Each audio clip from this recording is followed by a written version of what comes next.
दे दे। हाँ वो सकता ही लाइन ओकर बाद गुरुजी के नंबर है। अब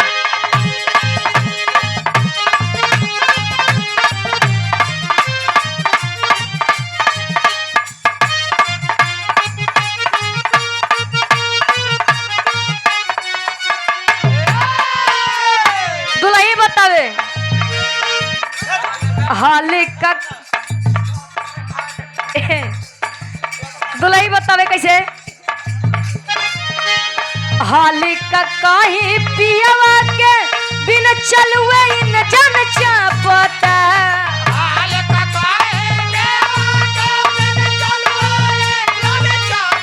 वाह भैया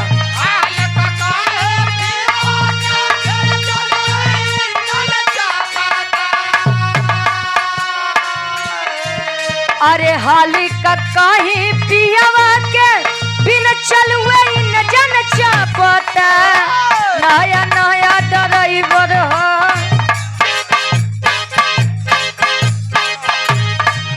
अरे नया नया ड्राइवर हो और नवे धई धई का बता ड्राइवर हो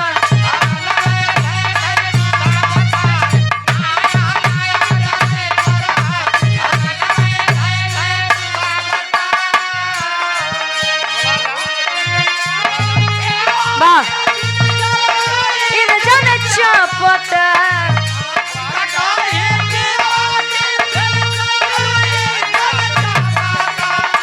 नया नया ड्राइवर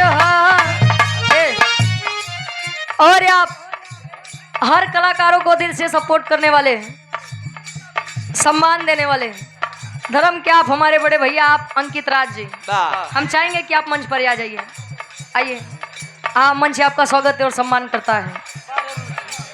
हाँ बिल्कुल हो वो हमारी की नहीं दिखाई में बस उमरिए में छोट है छोट उम्र में बड़ धमाका ये नहू किए है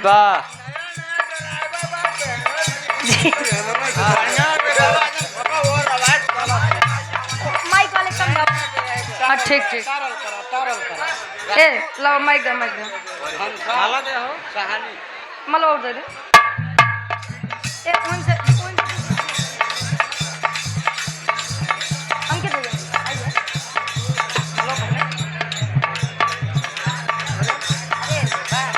एक ही फोटो खींचता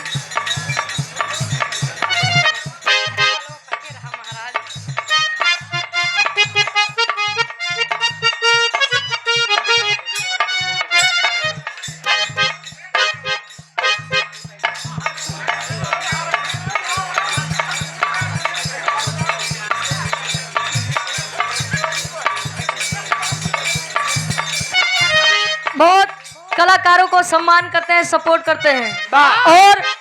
हमारे हिसाब से जहां तक संगीत की दुनिया है वहां तक हमारे बड़े भैया आप अंकित भैया का नाम है हम चाहेंगे हमारे भैया के लिए एक बार जोरदार ताली के साथ स्वागत सम्मान करिए आप लोग अरे तुम लोग बजा यार अरे तो बैठ ही जाता हम तो जाएंगे नहीं जनाते अरे हाल का कहीं पियवा के बिन चलुए इन जन चापता जियो बिन चलुए इन जन चापता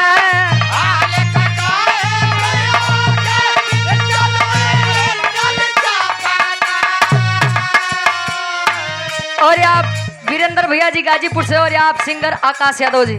गार्जियन जी के द्वारा पुनः 500 रुपए का महान आशीर्वाद हाल का कहीं पियवा के बिन चलुए इन जन चापता नया नया ड्राइवर हो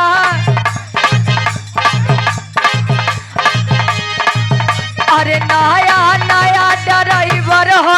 हर नवे धई धई दाबता जियो